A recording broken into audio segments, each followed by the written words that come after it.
Digamos, esto es a lo que habíamos llegado, que si uno tenía un hamiltoniano sin perturbar, que tenía autoestados que denotaba por estos kets n supra cero y a partir de ese hamiltoniano h0 uno por alguna razón sumaba algún término que denomina la perturbación. Entonces, los autoestados del hamiltoniano H, que tienen energías que dependen de lambda, uno puede deducir una ecuación, no sé si llamarla autoconsistente o, digamos, lo que uno se da cuenta es que no es una ecuación en el sentido que uno puede despejar, porque la incógnita está de ambos lados de la ecuación. La incógnita, el, el, el vector de estado n está en ambos lados de la ecuación, pero puesto en este estilo, tiene la fuerte ventaja de que, bueno, de alguna forma uno logra separar en términos cosas que dependen poco de lambda o mucho de lambda, y en una de esas, haciendo algún par de elecciones simples, relativamente simples, uno puede lograr expresiones que me den distintas correcciones para las energías y para bueno, y para los autoestados. Eh, por cierto, todavía falta una definición, una más, para que todo esto sea completo, y es básicamente que delta n, delta sub n, que es la cantidad que habíamos dicho, básicamente mide cuál es la distancia entre los autovalores del problema perturbado y los autovalores del problema sin perturbar. Y además habíamos dicho que en todo esto hay una serie de suposiciones como muy fuertes, que hay una correspondencia clara entre el ordenamiento que tienen los autovalores del operador, perdón, del problema perturbado y los autovalores del problema eh, sin perturbar, por eso los puedo numerar con el mismo índice. Y básicamente lo que estoy diciendo es que, bueno, que hay una correspondencia entre el estado fundamental de uno de los problemas y el estado fundamental del otro, del problema sin perturbar y el problema perturbado, y lo mismo para el primer estado excitado, etcétera, etcétera, etcétera. O al menos para algún conjunto de esos autovalores, esto es cierto, en particular para aquellos en los cuales, bueno, no tengo degeneración. Eh, a todo esto, con todo lo que ya hemos visto de cuántico 1 y con todo lo que hemos visto de cuántico 2, lo que uno se cuenta es que estados sin perturbar, perdón, estados sin perturbar, estados no degenerados, sobre todo en problemas tridimensionales, en realidad hay muy, muy pocos. Hay que hacer toda una serie de suposiciones para tener realmente un problema en el cual no haya degeneración. Los hay de todas formas, lo que uno se da cuenta es que, bueno, uno puede tratar problemas en menos dimensiones, no hace falta tratar siempre problemas en 3 dimensiones, uno puede tratar problemas en 1 o 2 dimensiones, uno puede tratar problemas matriciales, por así decirlo, o sea, problemas en los cuales el hamiltoniano es una matriz explícita o la representación del hamiltoniano es una matriz finita. Hay toda una serie de condiciones en las cuales esta teoría de estados no degenerados se puede aplicar. Y además, y esto es importante, ¿por qué uno hace énfasis en esta teoría? Que por ahí puede llegar a ser limitada en cuanto a que no contempla la degeneración de los estados. Y bueno, uno hace esto porque básicamente las cantidades que aparecen tanto en la teoría degenerada como en la teoría de estados no degenerados, las cantidades son muy parecidas. O sea, los términos, las correcciones a las energías, esta cantidad delta sub n, ciertos proyectores que aparecen, son todos comunes a la teoría que se aplica a estados no degenerados como a la teoría que se aplica a los estados degenerados. Lo que vamos a ver es que hay una expresión, estoy adelantando, pero simplemente por qué es bueno empezar por esto y por qué es bueno familiarizarse y porque las expresiones que vamos a encontrar después son todas muy parecidas. Fíjense que aquí, justamente en esta expresión, en la descomposición espectral del operador Casubene, está la razón de por la cual uno tiene que tener estados, al menos el estado N, el que uno está tratando de ver cómo cambia ante la perturbación, eh, E sub n no puede ser degenerada. ¿Por qué? Porque si E sub n fuera degenerada con alguno de todos los otros estados que andan dando vuelta, todos los otros estados ligados que tiene el Hamiltoniano H sub 0, este denominador se anula. ¿Ok? Digamos, aquí, en que justamente que esta expresión, este denominador no se anule nunca, ahí es donde está reflejada claramente la suposición básica de que al menos para este autovalor y este estado no son degenerados. ¿Ok? Entonces,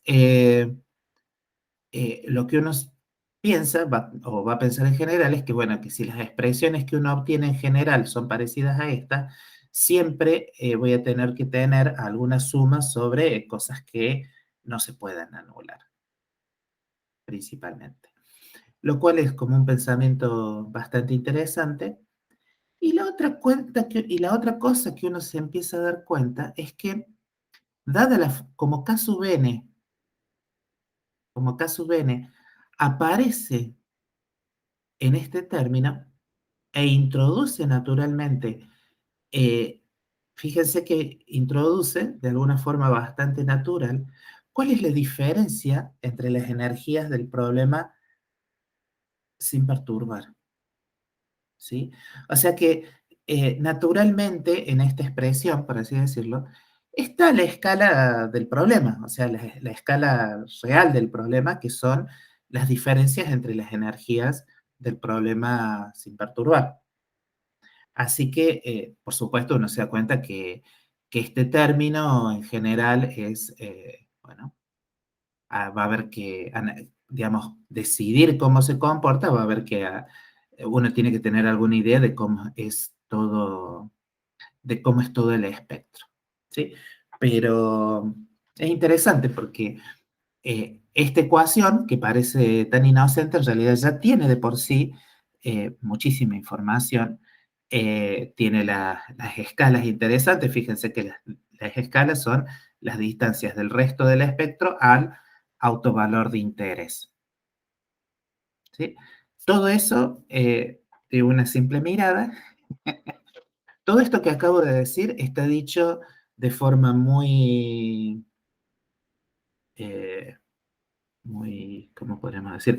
Muy pautada, muy desarrollada, muy puntillosamente, y obviamente en todos los libros, también en mi apunte, pero bueno, acá lo digo para que ustedes contemplen la ecuación y digan, ah, es cierto, hay como mucha información. De todas formas, esta ecuación, así como está, no es una buena base necesariamente para para una, para proponer una especie de desarrollo sistemático. Falta un truquito más, es un truquito muy simple, pero a la vez de una simpleza y de resultados tan espectaculares que es medio inevitable llegar a eso, que es decir, y acá en este primer término también tengo una dependencia en lambda.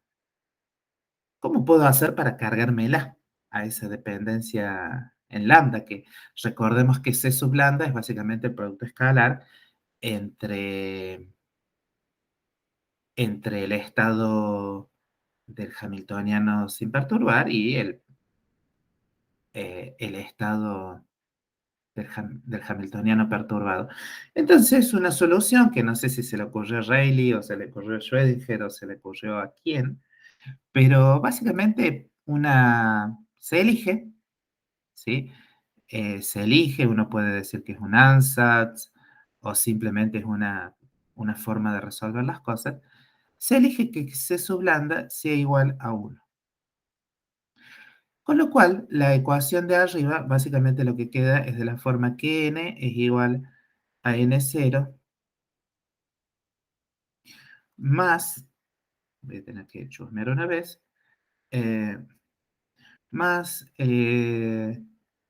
k sub n aplicado a lambda h1 menos delta n aplicado, multiplicando bueno, a n.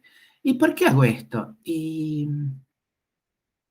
porque, bueno, porque ahí sí realmente ahora tengo términos independientes de lambda y términos dependientes de lambda, o sea, tengo una expresión en la cual realmente hay como distintos comportamientos eh, para, para, para trabajar, y esta suposición lo único que implica, uno se da cuenta, es que a partir de esto el n deja de estar normalizado.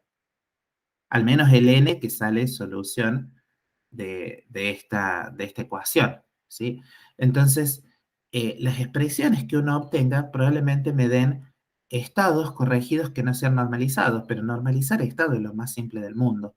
Así que no parece como un sacrificio muy grande elegir que esa constante sea igual a uno para tener una expresión autoconsistente simple de resolver. Entonces, ahora sí ya estamos en condiciones de agarrar y decir, bueno, pero ¿y cómo obtengo, no sé, algo, una serie de términos que me permitan aprovechar esta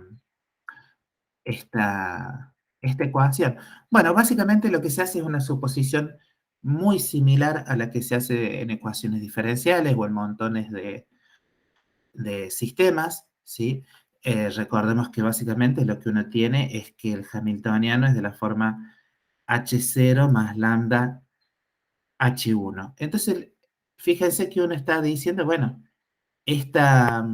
si yo lo pensara desde el punto de vista que tengo una ecuación diferencial, lo que estoy haciendo es a una ecuación diferencial, que es la de h0, le estoy sumando, si yo pensara, por ejemplo, en la ecuación de Schrödinger, en la ecuación de autovalores de Schrödinger, como una ecuación diferencial, fíjense que lo único que estoy haciendo, le estoy sumando un término, una corrección a la ecuación diferencial, que es analítica, esa corrección, digamos, lo que le estoy sumando es una función analítica de lambda.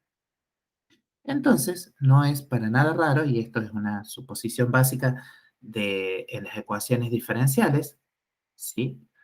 Que si yo sumo a los términos de la ecuación diferencial una función que es analítica en un parámetro, entonces las autofunciones y los autovalores son analíticos también en ese parámetro,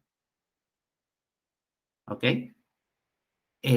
Básicamente lo que estoy diciendo es, si yo tengo un operador, utilizando alguna notación que no se pueden haber usado eh, en, en métodos matemáticos de la física, por ejemplo, si yo tengo un operador diferencial que depende de funciones phi1, phi2, etcétera, y ese operador diferencial está aplicado a una función psi, yo estoy buscando los autovalores de esa función psi.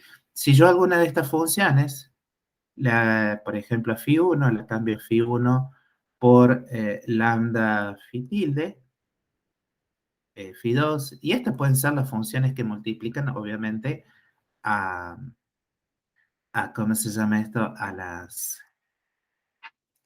los términos en las derivadas, ¿sí? Lo que uno en general asume es que, bueno, al menos dentro de algún rango de validez, lo que uno asume es que E sub lambda como función, perdón, E tilde como función de lambda, esto es una función analítica. Función analítica, función analítica, suena medio raro. Básicamente lo que estoy diciendo es que E sub lambda es una función que E tilde lambda. Lo que estoy diciendo es que tiene un desarrollo en serie de Taylor alrededor de lambda igual a cero. No estoy diciendo nada más ni nada menos. ¿Ok? Entonces puedo ponerlo como, bueno, lambda sub n. Bueno, no voy a poner n porque si no se va a confundir con el otro n. Pero uno puede decir que esto es lambda de j igual a cero, lambda sub j, e lambda supra j. ¿Ok? Eso es una suposición muy común, y salvo que uno esté desarrollando en un punto muy raro o esté haciendo cosas muy, muy locas, en general es cierto. Si uno, eh, a ver, y esta es la forma en la cual uno procede para, por las dudas, para demostrar todos los teoremas de ecuaciones diferenciales. Lo que uno en realidad demuestra es que existe alguna función con desarrollo de serie Taylor alrededor de algún punto, etcétera, etcétera. ¿Sí? Entonces, lo que nosotros vamos a hacer no es nada más ni nada menos que algo muy parecido a esto, nada más que lo suponemos para operadores, que de todas formas muchas veces tienen forma de ecuación diferencial. Entonces, en pocas palabras, lo que vamos a suponer es eh, que uno puede suponer que los estados n se pueden escribir como n0 más lambda, un n1 más, etcétera. Es decir, puedo suponer que tengo una suma desde i igual a 0 hasta, obviamente, infinito, de lambda i n supra i.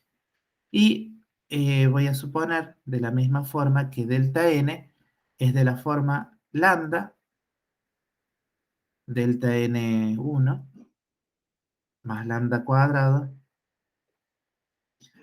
delta n2 más un montón de términos, o sea, una suma desde lambda igual a 1 de, perdón, esto de lambda igual a 1 es una burrada, eh, suma sobre i, que va desde 1 hasta de delta n supra i. Y esto tiene, esta segunda tiene que ser desde, no incluye el término lambda igual a 0, porque justamente esta es la diferencia entre, entre el autovalor del problema perturbado eh, y el autovalor del problema sin perturbar. Entonces, cuando lambda es igual a 0, bueno, delta n tiene que ser 0, por eso no hay término independiente. Y bueno, y entonces lo que uno hace, introduce estas dos series en en la ecuación de interés.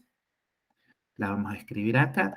Estas dos cosas son introducidas en la ecuación eh,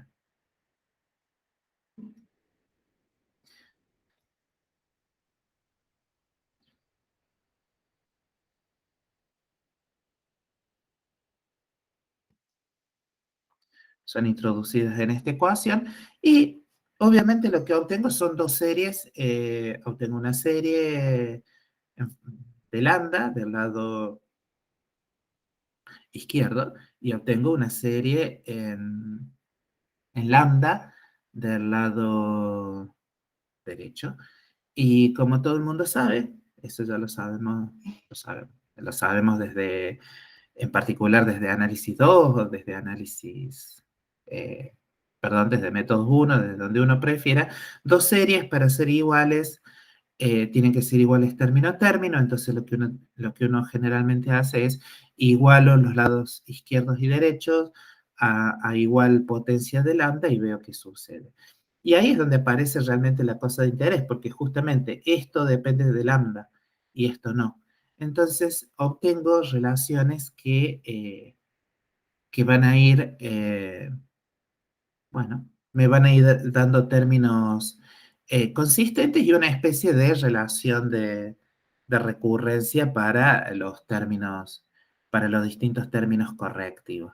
En particular, lo que uno puede ver es que sale de esta ecuación, los pasos son medio aburridos, pero uno los puede repetir sin mayor problema. Uno saca que la corrección késima a la diferencia de entre los autovalores enésimos del problema perturbado y sin perturbar, es exactamente igual a el valor de expectación de H1 y el valor de expectación hay que calcularlo entre el estado sin perturbar y la corrección de orden K-1,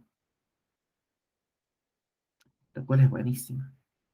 Porque fíjense que esto básicamente lo que me está diciendo es que la primera corrección a la energía no es otra cosa que el valor de expectación de, de H1 en, y ese valor de expectación tengo que calcularlo entre N0 y N0. O sea, calcular la corrección perturbativa a la energía a primer orden en lambda es exactamente igual en realidad a simplemente agarrar los autovalores del problema sin perturbar y bueno, y calcular el valor de expectación de H1. Algo como muy lógico, pero razonable, ¿sí? Y bueno, y los términos de mayor orden, lo que uno se da cuenta es que hay que proceder, hay que tratar de sacar expresiones más o menos simples para cómo son las correcciones a al autoestado. ¿Ok? Eso es un poquitín más laborioso, pero tampoco es particularmente más laborioso, ¿sí? Si de vuelta simplemente se procede eh, igualando los términos de la serie, del lado derecho y lado izquierdo, y lo que uno saca en general es que la corrección a primer orden, y este es el lenguaje correcto, a el autoestado es una suma sobre K distinto de N de, y esto queda una expresión muy bonita, de vuelta aparece dando vuelta la corrección, perdón, elementos de matriz del hamiltoniano de la perturbación. Acá tengo que hacer una línea recta, cosa que siempre es complicada. Todo eso fracción. Acá abajo queda E n0 menos E sub k 0. Y acá queda un k. Por las dudas, fíjense que acá este término, y tiene mucho la pinta que está acá, ¿sí?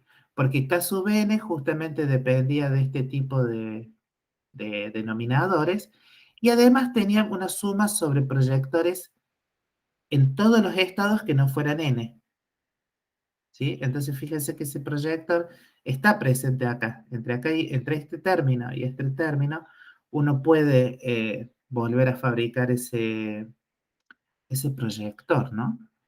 Y bueno, y además uno ve que acá tiene Kn multiplicado por H1.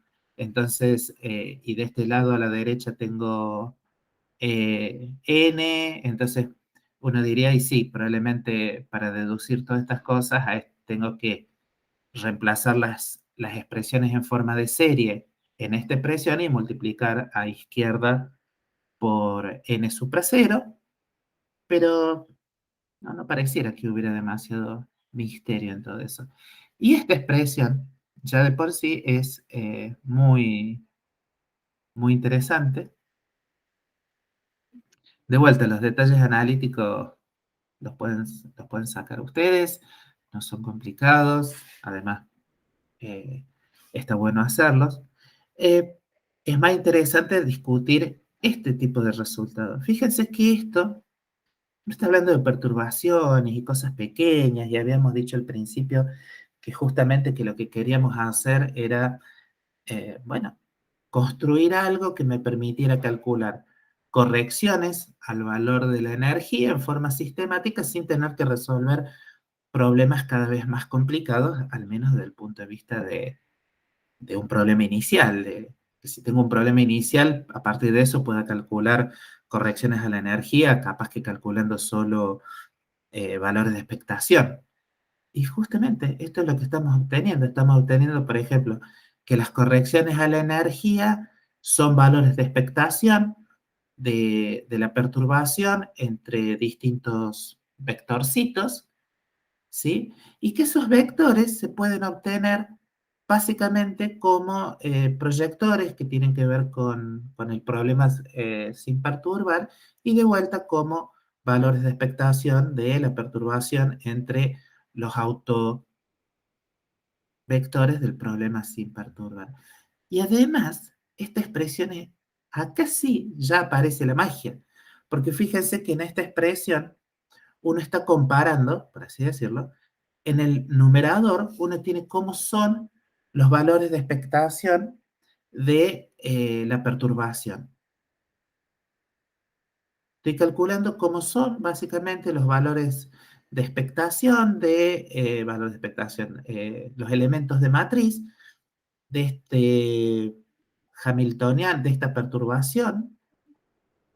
Estoy calculando estos elementos de matriz en la base del problema sin perturbar y los divido por cómo es la diferencia de energía entre el autovalor de interés, que es el enésimo, y todo el resto de los autovalores.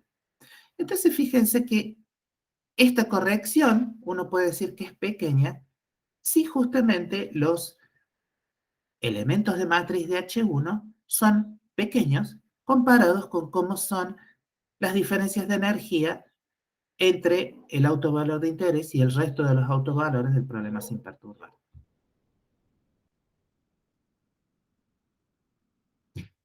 Esta corrección n sub 1, perdón, n supra 1, va a ser como vector pequeño si todas estas cantidades son pequeñas.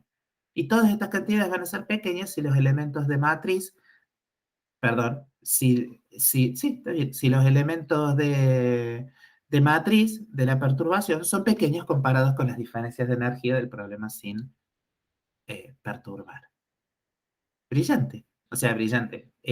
Esto es, sí es, este término, esta fracción, sí me da una idea de cómo, de qué cosas tengo que comparar para saber si la perturbación es pequeña o no es pequeña. Está bien, son un montón de números, pueden llegar a ser relativamente complicados de analizar, pero lo que uno se da cuenta es que si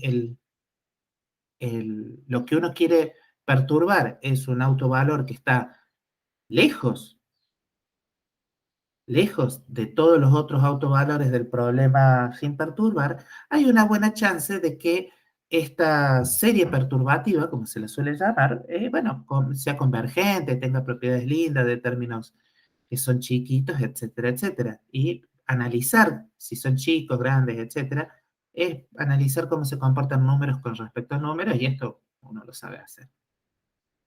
¿Ok? Eh, con esta expresión, uno puede agarrar y decir, bueno, ¿cómo es entonces la corrección de la energía a la energía de segundo orden? Porque acá tengo la corrección a primer orden, ¿sí? La corrección a segundo orden de la energía, uno sabe que delta, perdón, no cambie de color de lapicera, uno sabe que, bueno, la corrección a segundo orden de la energía no es otra cosa que el valor de el elemento de matriz N0, H1, N1. Y esto es una cosa que se puede calcular bastante fácil. De hecho, si uno utiliza las distintas expresiones en términos de K sub n y demás, lo que uno puede ver es que esto en realidad es N0, H1, K sub n, H1, N0. Fíjense que N1 no es otra cosa, N1 escrito de esta forma, uno puede decir, N1, perdón. La corrección a primer orden del vector no es otra cosa que alguna especie, tiene que ver con con K sub n,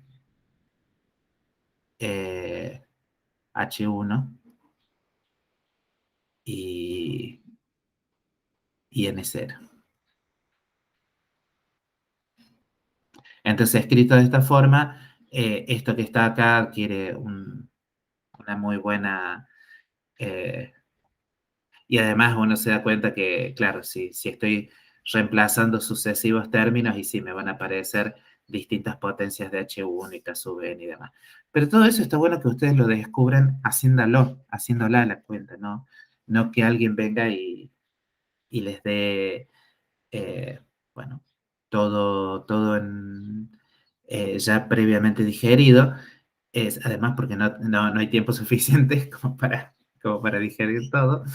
Y esta expresión está muy buena porque de vuelta es relativamente sencilla de calcular, ¿sí? Y hace que la corrección al segundo orden de la energía, si uno simplemente reemplaza qué es cada cosa, esto es N0, aquí al medio va H1, K sub n ya dijimos que es la suma sobre K distinto de n, de K supra 0, K supra 0, sobre N0 menos E sub K supra 0, acá va H1, acá va N0, y bueno, eso tiene la fortuna que es de la forma suma sobre K distinto de N, de el módulo cuadrado de N0. Se puede todo reescribir en forma bastante simple. Hay que a lo sumo introducir algunas identidades o cosas por el estilo al medio y todo esto va al cuadrado. Bueno, todo sobre E sub n 0 menos E sub k 0. Y así se puede seguir, bueno, como le gusta decir a alguna gente, ad infinitum. Se puede seguir deduciendo cómo es la corrección a tercer orden, a cuarto orden, a quinto orden, cosa que es bastante aburrida y en general muy poca gente hace porque, eh, digamos, fíjense que cualquier análisis que uno haya hecho de cómo se comportan estos términos, si estos términos son chiquitos, uno puede decir más o menos rápido si entonces los delta n, perdón, la corrección a segundo orden, que depende cuadráticamente de los elementos de matriz de la perturbación, bueno, si la corrección a orden 1 es chica, uno puede llegar a inferir si la corrección a segundo orden también es chica o qué es lo que sucede. De todas formas, las expresiones son laboriosas, pero son bastante sencillas de interpretar. Y de vuelta, todo es cálculo de elementos de matriz, cosa que está entre las más sencillas que uno puede hacer. Por supuesto, si uno conoce cuáles son, bueno, si uno conoce todo sobre el hamiltoniano sin perturbar. Eh, Se puede ver que las correcciones de orden más alto en realidad siempre terminan siendo expresadas como el valor de expectación en el estado de interés, y acá al medio siempre queda algo que es de la forma H1KN, H1KN, H1KN. Siempre tiene H1 en las puntas y KN al medio. Eh, si uno tiene la corrección a orden 3, tiene que tener la corrección a orden 3, depende de 3 H1s, lo cual no es raro, y de 2 KN. Entonces, uno empieza a sacar reglitas bastante fáciles, mnemotécnicas, para cómo se pueden expresar las correcciones a órdenes más grandes. Y bueno, y en algún momento Profe, uno, sí, ¿siempre quedan expresiones simétricas? sí, O sea, como básicamente. regla general. Eh, sí, como regla general. Sabemos que no hay tantas reglas generales, pero en general sí. Sí, tienen, a ver, simétricas, simétricas, simétricas. Simétricas en el uso entre H1 y K sub n, sí. Claro, exacto. En ese sentido, sí. Y en general siempre quedan elementos de matriz de la perturbación entre los estados que son distintos al estado de interés.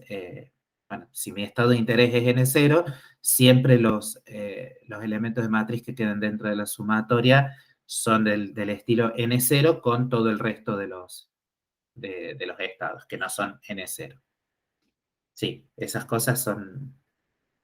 pero de vuelta, a ver, si uno hace, por eso insisto varias veces, si uno hace esta cuenta, reemplaza aquí y ve qué sucede, bueno, eh, uno se convence bastante rápido de que estas fórmulas son como son hasta intuitivas, ¿sí? Es por eso que en realidad, a ver, creo que lo mencioné en algún momento, teoría de perturbaciones hay varias.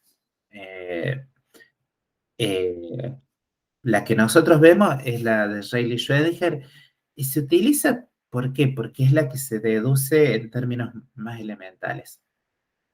O sea, no estoy haciendo ninguna cuenta rara, no estoy usando ninguna propiedad extremadamente sofisticada de los operadores. Lo único que pienso, lo único que uno utiliza es que se puede reescribir los estados del sistema perturbado, se puede reescribir de esta forma y nada más. Y para eso lo único que utilizo estrictamente es que puedo encontrar una inversa al operador eh, EN0 menos H0 en algún subespacio. Y nada más. Pero bueno, las expresiones que se deducen son siempre muy útiles. Para aquellos que ustedes han, bueno, todos, se hacen sólidos, por ejemplo, todas estas fórmulas son siempre muy utilizadas cuando uno hace magnetismo o hace toda una serie de cosas en sólidos. ¿Por qué? Porque la teoría de perturbaciones escrita de esta forma, la de estados ligados, es lo más sencillo que se puede hacer. Lo más sencillo desde un punto de vista analítico. Uno tiene un problema nuevo, quiere saber cómo son determinados órdenes de magnitud y cálculo, hago teoría de perturbaciones. De hecho, por lo menos durante un par de semanas, lo único que nos vamos a dedicar a hacer teoría de perturbaciones. Acá se acaba la teoría de perturbaciones de estados ligados. ¿Sí? No hay nada más. En todos los libros puede haber expresiones más o menos complejas de cómo son. Fíjense que además fui introduciendo el lenguaje de forma bastante sutil. Delta N1 obviamente se llama corrección a primer orden, delta N2 es la corrección a segundo orden de la energía. Este vector supra 1 es obviamente la corrección a primer orden del estado, del vector, ¿sí? Y también eso es una regla mnemotécnica que conviene recordar. Las correcciones, bueno, porque está acá, las correcciones a orden K de la energía dependen de la corrección a orden K-1 del vector. Por lo tanto, es por eso que la corrección a primer orden de la energía depende solamente del estado sin perturbar. y se acabó, ¿sí? Entonces, acá está todo. Todo el resto, o sea, ya pueden hacer la guía estados, eh, de estados no degenerados, de la teoría de perturbaciones, de estados ligados, no degenerados independientes del tiempo. Eh, en el teórico hay algunos lindos ejemplitos que podemos ver, que vamos a ver después de, de hacer algún descanso, pero básicamente, digamos, amigarse con la teoría de perturbaciones significa que lo que ustedes tienen que hacer es calcular, calcular, calcular, calcular, y eh, bueno, y desarrollar así. Obviamente no hay mucho más, no hay mucho más. Eh, o sea, la belleza de la teoría de perturbaciones, obviamente, no está en cuán complicadas son las expresiones, sino en tratar de obtener expresiones simples, amigables, para las correcciones. Porque lo que uno se da cuenta es que, si yo tengo que evaluar esto tengo un número infinito de estados ligados y cosas por el estilo, calcular estas correcciones en realidad es un pernazo, por así decirlo.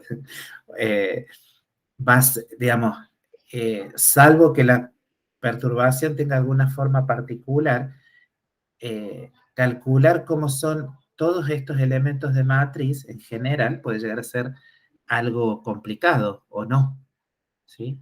Entonces, la belleza de la teoría de perturbaciones está en justamente desarrollar toda una serie de algoritmos, reglas empíricas, instintos de supervivencia para calcular o para estimar cómo son estas sumas, ¿sí? Cómo son esas sumas, cómo son los términos dominantes de esas sumas. ¿Por qué? Porque una suma infinita es tan inútil como, es bastante inútil, salvo que uno tenga alguna forma general de los términos y además eso puede ser sumable. Lo fantásticamente divertido de todo esto es que para muchas de las perturbaciones físicas de interés, en realidad muchos de estos elementos de matriz son cero. Entonces, realmente, y aquí es donde entra casualmente todo lo que vimos para bueno, para la teoría de operadores tensoriales, justamente la teoría, todo lo que vimos, Wigner-Eckart, toda esa serie de cosas, los coeficientes de Clebsch-Gordan, etcétera, etcétera, etcétera, la suma de momentos angulares, todo eso entra en una correcta evaluación de estos elementos de matriz, lo cual me permiten calcular realmente mucho, calcular correcciones a primer orden, a segundo orden, de perturbaciones bastante complicadas. ¿Por qué? Porque uno justamente, todo lo que hizo antes fue desarrollar técnicas muy sofisticadas para calcular estos elementos de matriz. Entonces, lo divertido que vamos a hacer ahora, vamos a proponer problemas de perturbaciones, eligiendo perturbaciones que son realmente de interés físico, y vamos a aplicar para el cálculo de estos elementos de matriz, vamos a aplicar todo lo que hemos estado viendo desde el principio de la materia. Esto, para los que andan flojos de memoria o para esa gente que le gusta decir, pero eso lo vimos hace un mes, puede ser un poco complicado, ¿sí? O sea, en ese sentido, cuántica 2 es muy integrada.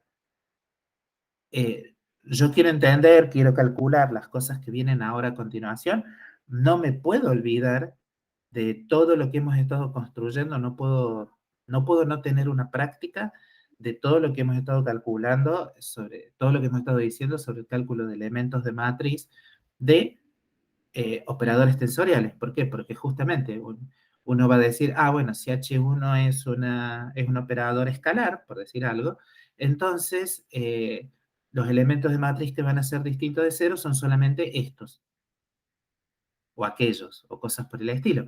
Fíjense, por ejemplo, que si n0, el, o mejor dicho, el problema sin perturbar fuera el átomo hidrogenoide, justamente los estados están rotulados con un número radial eh, y después con con números cuánticos de momento angular. Entonces estos elementos de matriz son básicamente elementos de matriz de operadores entre autoestados del momento angular al cuadrado y una componente del momento angular, que es exactamente lo que hemos venido haciendo hasta ahora. ¿Ok? Entonces, lo interesante también, desde un punto de vista, no sé si llamarlo pedagógico, consistente, o desde un punto de vista lógico de la materia, es que todo lo que hemos visto hasta ahora lo vamos a estar aplicando. ¿Por qué? Porque si no, no hay forma de obtener expresiones amigables para estas sumas. ¿Ok? Y lo interesante es, bueno, es eso que dije, que realmente uno se vuelve, agarra bastante práctica en calcular estos elementos de matriz. ¿Por qué? Porque va a estar aplicando todo lo que vemos hasta ahora. Pero bueno, son las 10, así que por una vez podemos hacer una interrupción acá a las 10 y seguimos a las 10:10, ¿ok? Dale, profe. Dale, profe.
Bueno, espero que haya sido un descanso satisfactorio. Eh, ¿qué, qué cosas se puede decir respecto de esto que todos los libros en algún momento remarcan? Es que, bueno, obviamente si uno calculó alguna serie eh, eh, términos de la serie perturbativa, o sea, calculó correcciones del estilo, uno tiene el término N0 más el término N1 eh, más etcétera. En general, esto que está acá no está normalizado, entonces en general hay que recurrir y decir, bueno, calculo cuál es realmente el producto, el valor de esta cantidad, se la suele llamar ZN o cosas por el estilo, y defino un estado corregido, normalizado, que es básicamente de la forma 1/z sub n a la 1 medio por el n que sale de la serie perturbativa, ¿no? Profe, una Eh, pregunta. no hace falta calcular expresiones muy sofisticadas porque en realidad a ver, la teoría de perturbaciones, sobre todo, principalmente de lo que se interesa, digamos, el uso más canónico de la teoría de perturbaciones es calcular correcciones a la energía. En general, lo que se puede ver es que la teoría de perturbaciones puede funcionar muy bien para calcular correcciones a autovalores, pero en general funciona bastante pobremente para calcular estados, ¿sí? Los estados que salen de, de la serie perturbativa suelen ser muy distintos eh, a lo que uno podría llamar los estados del problema completo, ¿no? O sea, hay gente que se ha dedicado durante muchos años a calcular justamente cómo son, agarrar sistemas que en principio sean exactamente solubles, donde uno pueda considerar que hay una parte que es perturbativa, pero inclusive con la perturbación el problema sigue siendo exactamente soluble y se calcula que se puede estudiar cómo son las diferencias entre los estados que salen de la serie perturbativa y los estados exactos.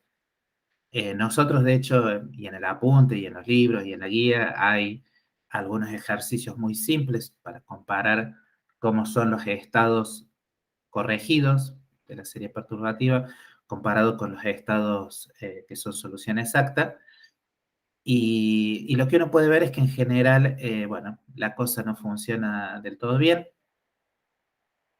Hay un paper muy clásico, muy clásico de una persona de apellido Moshinsky, que básicamente estudia esto para osciladores armónicos. O sea, los osciladores armónicos interactuando, dos osciladores armónicos interactuando entre sí armónicamente, un problema que es exactamente soluble y que también se podía calcular muy bien con perturbativamente. Y lo que y lo que descubrió Moshinsky con un ejemplo muy simple, muy trivial, fue que realmente hay casos en los cuales los estados perturbados son totalmente distintos, son muy distintos a los estados de interés. Eh, Esto históricamente no molestaba mucho a nadie. Eh, Vamos a decirlo así, hasta el 2000 y pico, básicamente esto no molestaba mucho a nadie, se calculaba los autovalores corregidos y ya está. Del 2000, por así decirlo, en adelante, eh, en realidad se volvió una cosa mucho más acuciante. ¿Por qué? Porque últimamente, gracias a lo que se conoce como información cuántica, bueno, tener estados, no solamente el espectro es de interés, sino que el estado es de interés Y bueno, y se volvió a poner en tela, a reexaminar toda la teoría de perturbaciones, y bueno, y ahora hay eh, muy buenas, muy buenas teorías de cómo hacer para generar aproximaciones que sean buenas para la energía y que también aproximen bien los estados. Obviamente son teorías mucho más complicadas que la teoría de perturbación común, pero es bueno saber que en realidad eh, no es que investigar sobre la teoría de perturbación es algo que culminó hace muchos años y que es una teoría establecida, sino que hay permanentes adiciones nuevas, que bueno, cuya finalidad es esa, que no solamente uno puede calcular bien eh, autovalores, sino que también puede calcular bien estados aproximados. Y eso es fundamental para, bueno, para todo lo que se conoce como información, teoría de información cuántica. De todas Profe, formas, eso todo. ¿me No escuchás? sé si alguien quiere preguntar algo, o es simplemente que se le abrió el ¿Escucha? micrófono. Se escucha poco, Ah, no sé si soy yo o... ahora mejor. Ok. Tenía una duda si hay una teoría también para estados degenerados. O sea, porque todo esto que estamos planteando es para estados no degenerados, ¿no? Sí, y es lo que vamos a ver la clase que viene, el Ah, ok. jueves. No sabía si no lo íbamos a ver o si no existía o qué onda. Supuse No, que sí, no, pero... existe y de hecho es la que más se usa, porque en cualquier problema tridimensional hay degeneración. Así que Claro, sí, sí, sí. lo que pasa es que de vuelta la teoría, eh, la teoría para estados no degenerados es, en algún sentido, es más intuitiva, es más directa.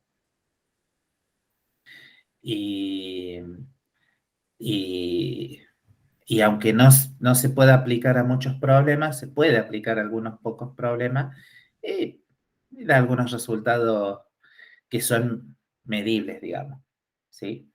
Y como en algún sentido es un poco más sencillo, las expresiones son un poquito más, se pueden sistematizar de un poquito más, entonces por eso es que uno empieza con no degenerado.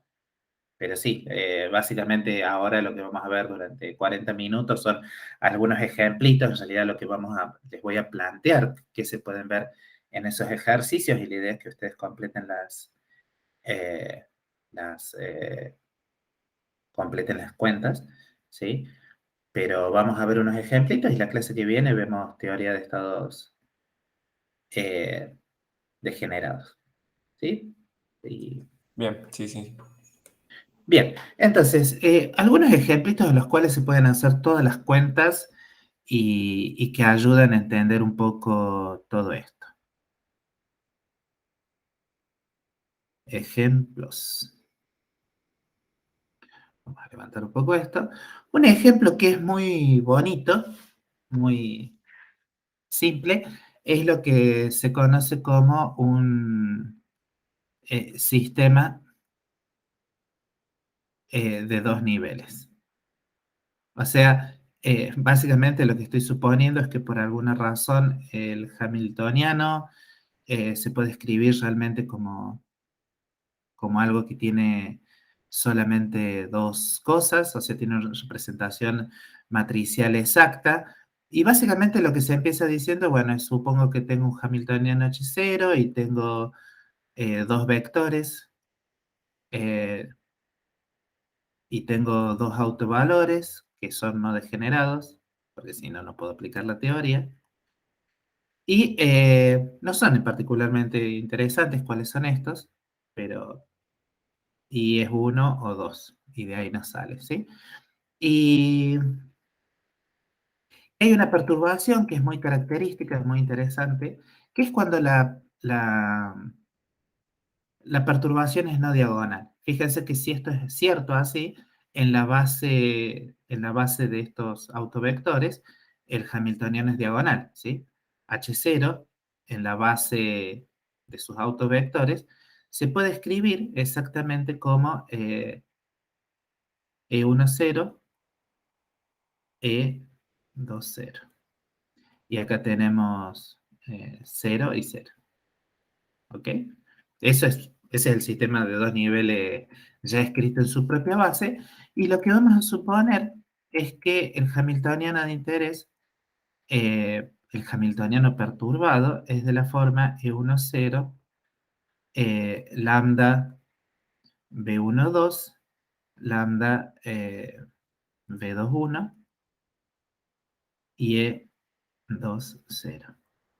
¿Y por qué hago esto? Y porque el espectro este es conocido, lo fijo, vale esto y esto. Los vectores también son conocidos. Fíjense que en la base de autovectores los autovectores son claramente 1, 0 y 0, 1. O sea, no pueden ser más sencillos. Entonces, hacer todas las cuentas es bastante simple, ¿sí? Eh, su- ¿por qué uno asume esto? Y porque si sumo cosas en la diagonal, no estoy haciendo nada, ¿sí? La perturbación no trivial interesante es cuando la base de autovectores de H0, bueno, la perturbación es no diagonal. Obviamente, para que H sea hermitiano, si uno quiere que H complejo conjugado sea igual a H, eso lo que significa es que básicamente que B21 tiene que ser igual a B12 complejo conjugado. No, estas dos cantidades no son independientes entre sí, ni mucho menos. Eh,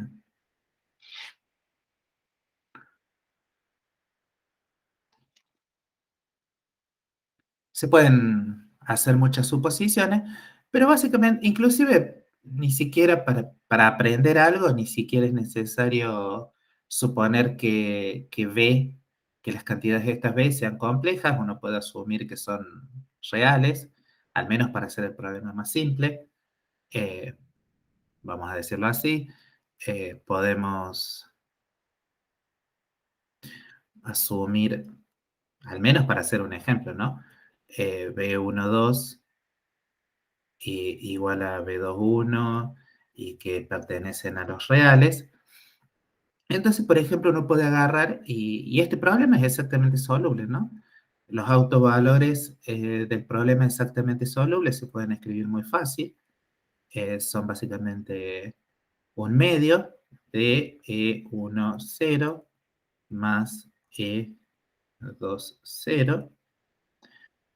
más menos, bueno, algo que tiene que ver con E10 menos E2, eh, todas estas son 0, al cuadrado, menos 4 lambda cuadrado B12 al cuadrado, todo a la 1/2, y cierro la llave. ¿Ok?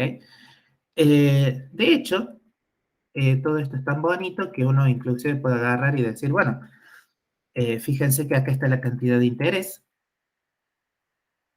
¿sí? Está la diferencia entre los autovalores, ¿ok? Entonces,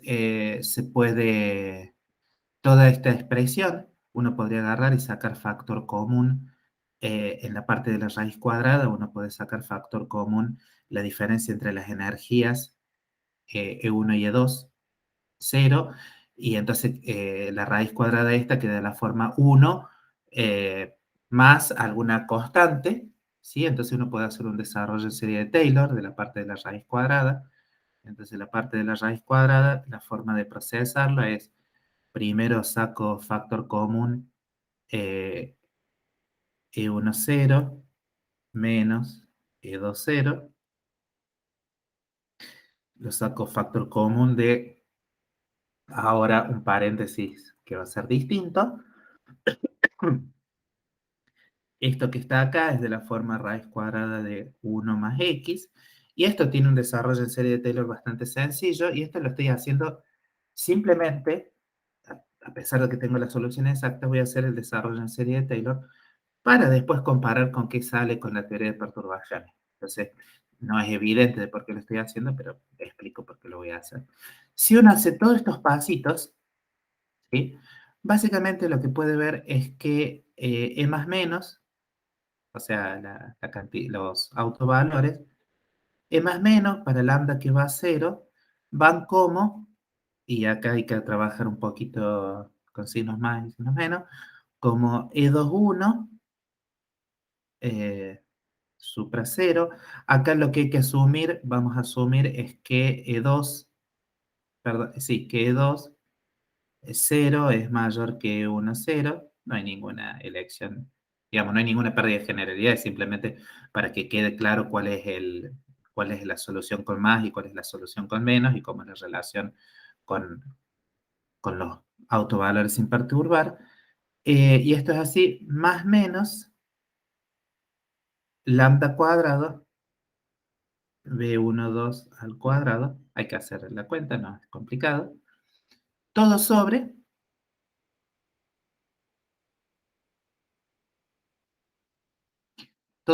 y eso es lo interesante, eh, todo sobre el módulo de E10 menos E20. ¿Sí? No, no es difícil darse cuenta de cómo sale esto, porque fíjense que si uno saca factor común, esta cantidad acá en la raíz cuadrada, el término dependiente de lambda queda dividido por esta cantidad al cuadrado. ¿Sí? Entonces, la raíz cuadrada de 1 más x, uno sabe que lo puede aproximar como 1 más x sobre 2, ¿sí? Y bueno, y x es esta cantidad, es la cantidad 4 lambda cuadrado por b1 2 al cuadrado, dividida la diferencia de las energías sin perturbar al cuadrado. Entonces, cuando multiplico por la diferencia de energías, en el denominador simplemente me queda la diferencia de energías a la 1. ¿Por qué? Porque x depende del cuadrado y en el numerador me queda lambda cuadrado por b1 cuadrado. Entonces, fíjense que esto es muy divertido porque esta expresión es válida para lambda chiquito y me dice que los autovalores del problema exacto, al menos para lambda chico, son una corrección que es cuadrática en lambda. ¿Sí? Entonces, uno tendría que agarrar y decir, bueno, y esto, por ejemplo, ¿será compatible? ¿No será compatible con si uno hace, bueno, teoría de perturbaciones? Bueno, ¿qué es lo que me dice la teoría de perturbaciones? La teoría de perturbaciones me dice que si mi problema original, H0, es de la forma E10, E20, 00, y sus autovalores respectivos son de la forma 10 y 01, uno sabe que,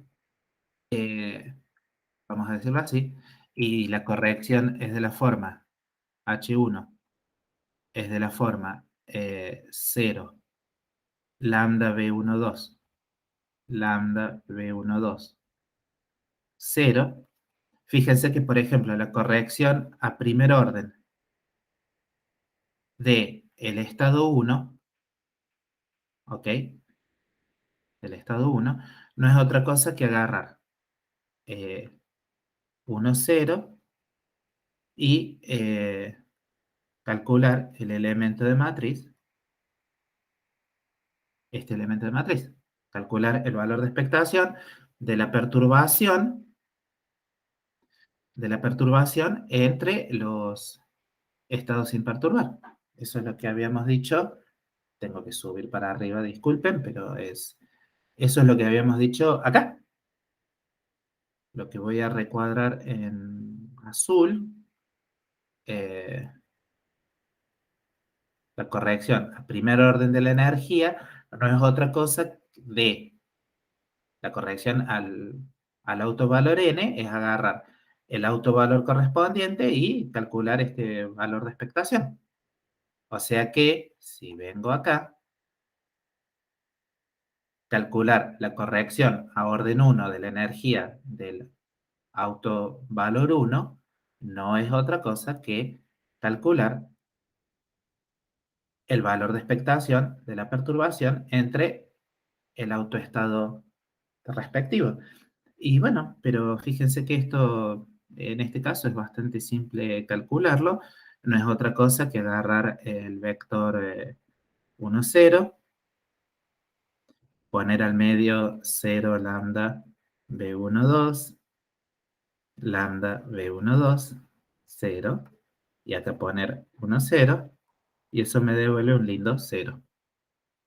De la misma forma, por cierto, se puede mostrar que la corrección a primer orden del autovalor del segundo autovalor también es igual a 0. Lo cual está bueno, porque hubiera sido sospechoso que la teoría de perturbaciones me diera, fíjense que este resultado que tengo acá lo deduje a partir de la solución exacta, ¿no? Entonces, uno diría, bueno, si es cierto todo eso de que los autovalores son una función analítica de lambda, que esa es la suposición básica, ¿sí? Lo que nosotros de alguna forma estamos haciendo es como agarrar y ir reduciendo cuáles son los términos del desarrollo en serie de Taylor de la energía, hasta con ciertos detalles, pero básicamente estamos haciendo eso.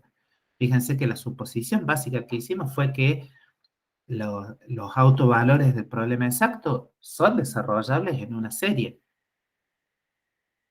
Así que si tengo la solución exacta y la desarrollo en serie de Taylor, tiene que haber una relación entre los coeficientes de este desarrollo en serie de Taylor y lo que sale de la teoría de perturbaciones. Si no hay ninguna relación, estamos mal.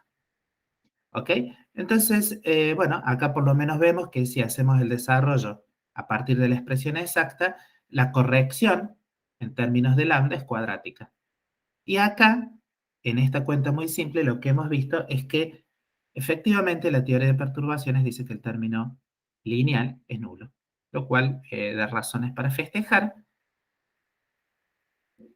Y simplemente ahora ya estamos envalentonados y sabemos que la corrección a segundo orden, por ejemplo, del primer autovalor, ¿qué expresión general habíamos dicho que teníamos? Y habíamos dicho que teníamos una suma sobre K, en este caso K distinto de 1, ¿de qué? Y teníamos algo así como el valor de expectación entre el estado de interés, o sea, el 1, 0, H1, eh, acá vamos a poner K, 0, ¿ok? Y todo eso tiene que ir, bueno, no, una flecha no quiero una línea. Y todo eso tiene que ir dividido, ¿qué cosa? Y la diferencia de energía eh, entre la diferencia de energía entre E1,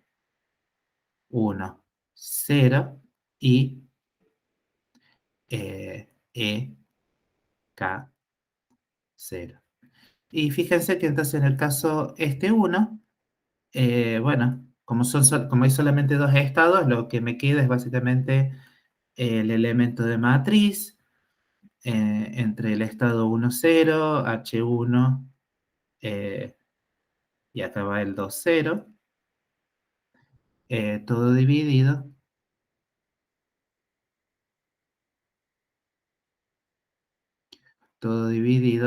bueno, E1, 0 menos E2, 0.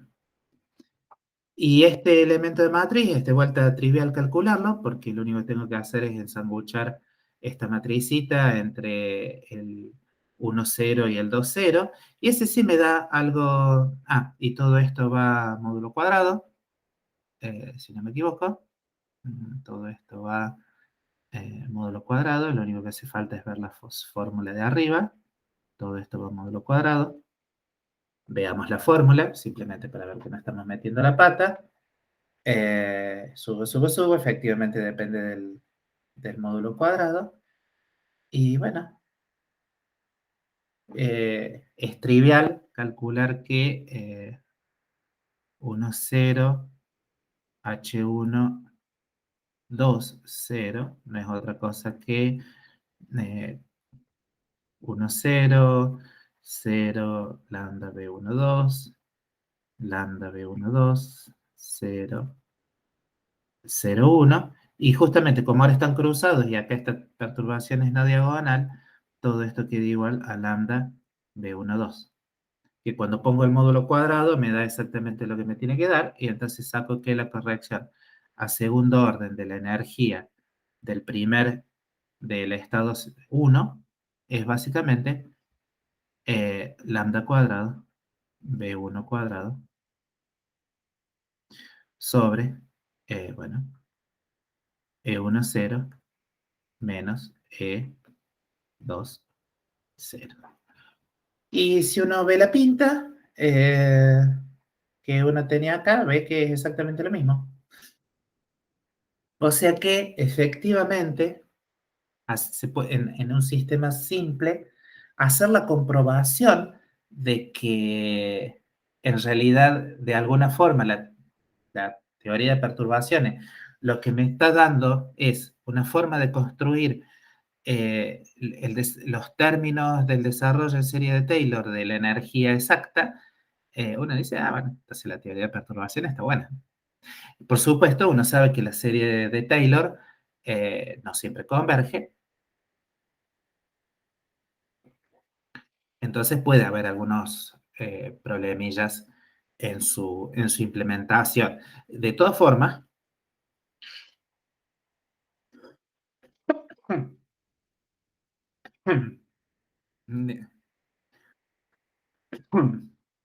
o sea, por las dudas estén pensando, uy, pero ¿cómo es eso de que la serie de Taylor no siempre converge? Bueno, como toda serie tiene radios de convergencia, tiene una serie de condiciones, una serie de condiciones para que toda la aparatología matemática funcione, pero fíjense que, de vuelta, al menos en un caso simple, las cosas se pueden hacer bastante razonablemente. Hay otros ejemplos un poco menos triviales del uso de la teoría de perturbaciones mm, para estados no degenerados.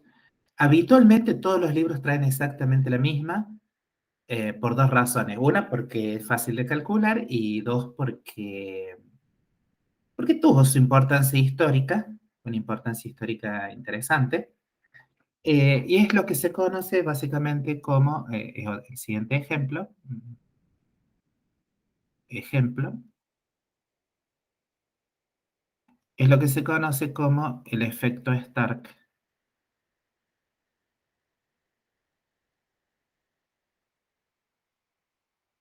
cuadrático.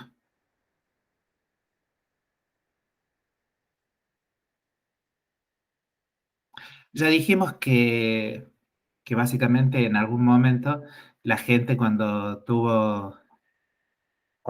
realmente empezó a hacer espectroscopía y se dio cuenta que los átomos tenían estos espectros discretos, obviamente lo que empezaron a hacer fue aplicar campos electromagnéticos a gases de átomos, y, y bueno, y se estudiaba cuál era el efecto de esos campos sobre los espectros de emisión. El caso que siempre hemos discutido o que siempre ha estado presente es de Zeeman, por muchas razones. ¿Por qué? Porque Zeeman, por alguna razón, la gente siempre pensó que era como más fácil de entender, pero además, y esto lo vamos a aprender ahora, básicamente porque Zeeman es un efecto que es bastante detectable, es rápidamente detectable, con campos, eh, con los campos que la gente podía, que un físico experimental podía producir razonablemente en un laboratorio, bueno, en 1930, en esa época. Mientras que el efecto Stark es como más difícil de medir porque la corrección es pequeñita. Y además, porque el efecto Stark aparece cuando uno pone un campo eléctrico. Y el problema de los campos eléctricos es que mueven todo. ¿Sí? Entonces, era un poco más complicado de medir. Y el efecto, por lo que vamos a ver ahora, es en realidad un poquito más difícil de entender. Y eso, bueno, pero tiene su belleza de que se puede entender en términos bueno, de la teoría de perturbaciones eh, eh, para estados no degenerados. ¿Cuál es el problema? ¿Cuándo surge el efecto Stark? Y básicamente cuando uno considera un hamiltoniano, que es el hamiltoniano del átomo hidrogenoide. O sea, uno tiene una energía cinética, tiene un término de Coulomb, ¿sí? Y supone que la perturbación es de la forma menos carga, ¿por qué? Porque es el electrón, un campo eléctrico un campo eléctrico constante en el tiempo, o sea, independiente del tiempo y espacialmente, y que tampoco depende de las coordenadas para que todo sea sencillo. Entonces el potencial, la perturbación cuando uno aplica un campo eléctrico, es de esta forma, ¿sí? Por supuesto, en general uno nunca hace las cosas así en abstracto, sino que trata de poner siempre el campo eléctrico en alguna dirección preferencial, cosa que todo sea fácil de calcular. Entonces, en general, uno asume que el campo eléctrico va a estar en la dirección Z, ¿sí? Y todo esto, si uno lo puede escribir tanto en coordenadas cartesianas como en coordenadas esféricas, ¿no? E0 claramente es la intensidad del campo y, bueno, Z es la coordenada cartesiana usual y R coseno tita son las coordenadas esféricas usuales. Desde algún punto de vista filosófico, esta perturbación es medio rara. ¿Por qué? Porque si uno se imagina que si el campo eléctrico es constante, fíjense que en realidad para Z suficientemente grande, esta perturbación diverge, ¿sí? Entonces, uno dice, bueno, pero ¿qué clase de perturbación es algo que diverge? Eh, de alguna forma lo que estamos suponiendo, lo que vamos realmente a suponer, es que y lo único interesante realmente es que H1 sea más o menos constante, que H1, que el campo eléctrico sea constante en una región eh, mm, considerablemente más grande que digamos que las longitudes características del átomo hidrogenoide, pero que a los fines prácticos es un condensador y no hay ninguna divergencia, ¿sí? Entonces, todo lo que vamos a poner se puede calcular desde algún punto de vista, pero por las dudas ustedes digan, pero ese potencial, ¿cómo lo pienso? Porque estrictamente, si uno trata de resolver este problema en forma exacta, no tiene. ¿Por qué? Porque desde el punto de vista formal, H, que es de la forma H0 más H1 no es acotado inferiormente. Y en principio esas cosas no tienen solución exacta.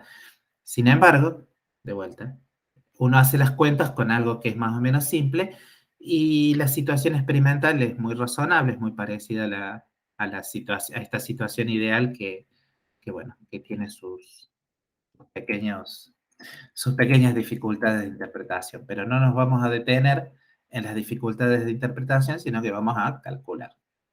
El estado que vamos a considerar cómo es perturbado, nos vamos a concentrar en el estado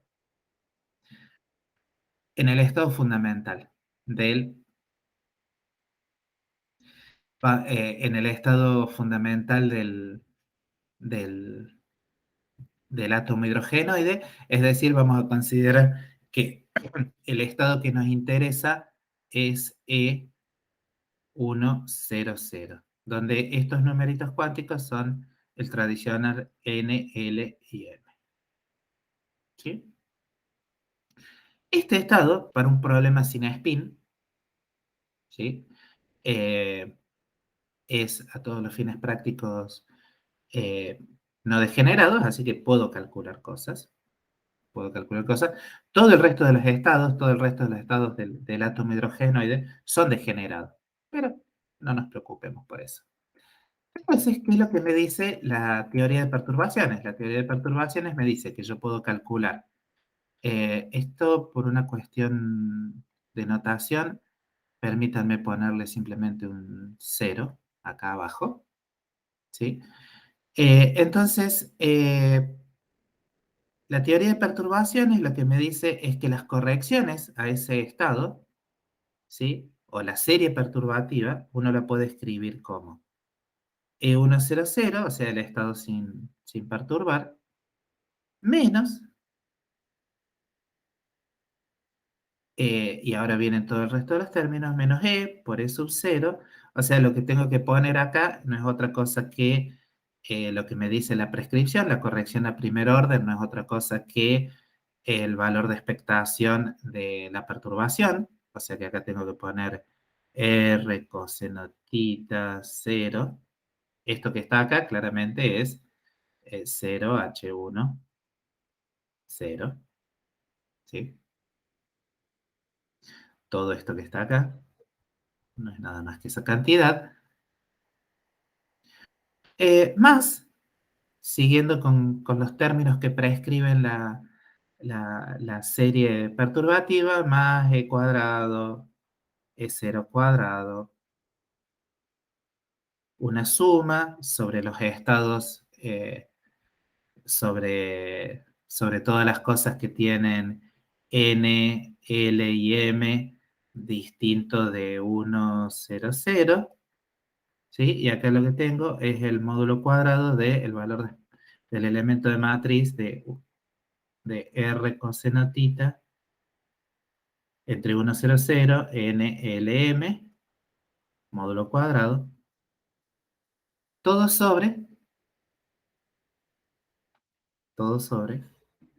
las diferencias de energías entre el estado, vamos a llamarlo así, entre E100 menos ENLM. ¿Ok? Esto es una suma bastante complicada, pero, y eso es lo interesante, primero, el estado cero, como todo el mundo sabe, es una cosa que es básicamente esférica. Esto sabemos que si uno hace la representación coordenada de este estado, eh, esto es básicamente proporcional a I00. En la representación coordenada, el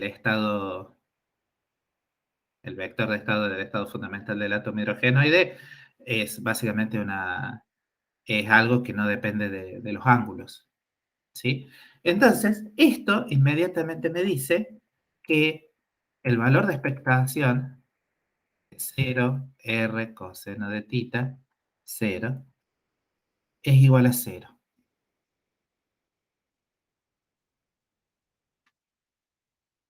¿Ok? Lo cual es fabulosamente divertido.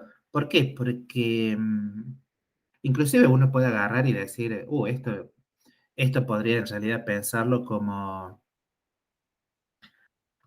el valor de expectación es 0 de z, y acá pongo 0, y entonces z lo podría pensar, por ejemplo, si uno tiene ganas de pensar sofisticado o utilizar las cosas que aprendió. Z uno lo puede pensar siempre como la componente 0 de un tensor irreducible de rango 1, de un tensor esférico irreducible de rango 1, y entonces uno puede aplicar todas las reglas de selección y todas las cosas que uno aprendió del teorema de Wigner-Eckardt, y bueno, lo hago como lo haga uno, la conclusión es la misma siempre, esto es 0. Entonces, no hay término, no hay corrección que sea lineal en el campo para el efecto Stark. Este término, el primer término de la serie perturbativa de la corrección de la energía, es 0. O sea que es 0.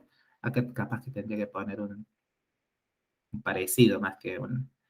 Todo esto va como E100 menos, perdón, más E cuadrado, E0 cuadrado, por una suma sobre N, L y M, donde este N, L y M tienen que ser distintos del 100 del módulo cuadrado de 100 R coseno tita N, L, M, módulo cuadrado.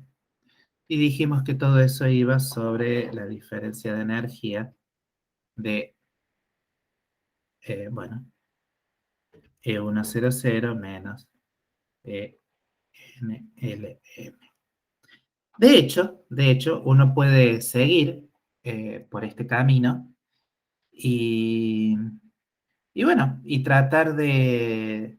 Fíjense que acá ya en una de esas es como un poco más interesante tratar de utilizar toda la aparatología de justamente de los tensores esféricos irreducibles, porque acá sí, ya realmente tengo cómo son los valores de expectación de algo que, que tiene determinadas propiedades con, con estas, con estas autofunciones que están acá. Y bueno, si uno hace eso, por cierto, además una cosa,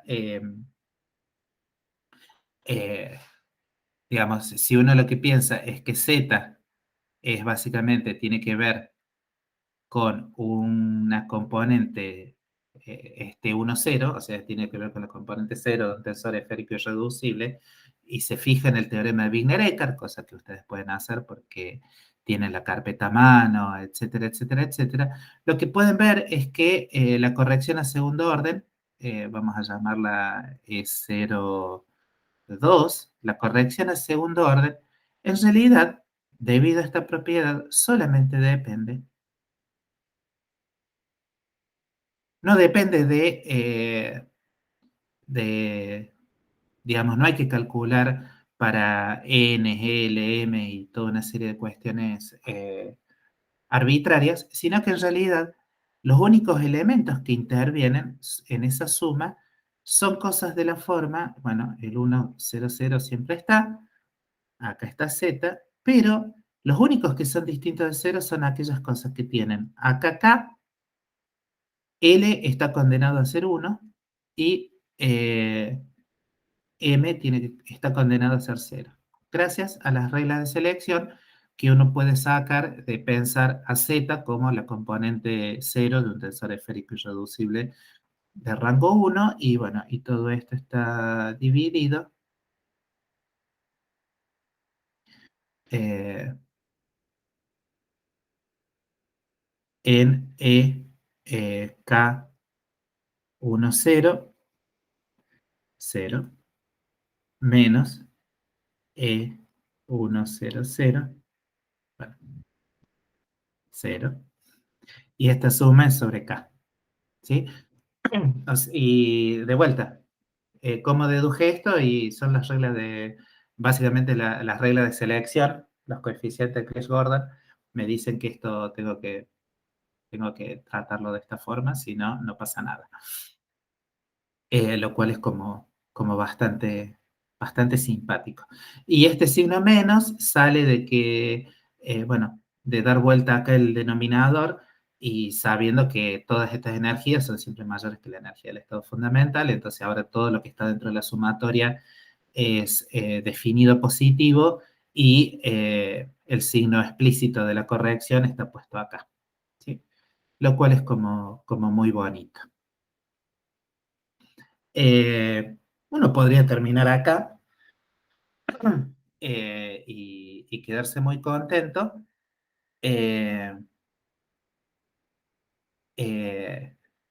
Se pueden hacer algunas cuentitas más, típicamente, por ejemplo, Galindo agarra y algunos otros libros así con fuerte tradición en la, en la espectroscopía tratan de estimar cómo se comportan estos términos y llegan a expresiones bastante, bastante compactas de cómo es esta corrección.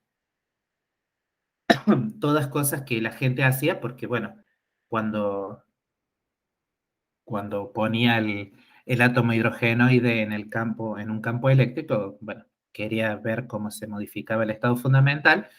¿Y por qué quería ver cómo se modificaba el estado fundamental? Y porque estaba la intuición, digamos, si uno seguía la serie espectroscópica relevante, la que depende de las transiciones entre el estado fundamental y estados excitados, bueno, que haya un corrimiento de la energía del estado fundamental debido a la aplicación de un campo eléctrico, bueno, cambia todo el espectro. Y mal que mal, estas correcciones se miden, hay algunas formas bastante sofisticadas de acotar esta fórmula, esta suma, perdón. Pero bueno, eso siendo la hora que es y suponiendo que estoy seguro que tienen muchísimas cosas para hacer en el práctico, me imagino que hoy ya les darán la guía de perturbaciones de estados ligados no degenerados, y acá se acaba, ¿sí? O sea, hay algunos ejemplos más en el apunte, pero no son así fundamentales y a, no agregan a la receta, ¿sí? Eh, entonces, hola Fede, al menos el Fede lo vi que entró. ¿Cómo que no está la guía todavía? Sí, tiene que estar. Eh, eh, bueno, y vamos a dejar de grabar. Eh, bueno, ¿qué es lo que va a suceder en las próximas clases? ¿O qué es lo que debería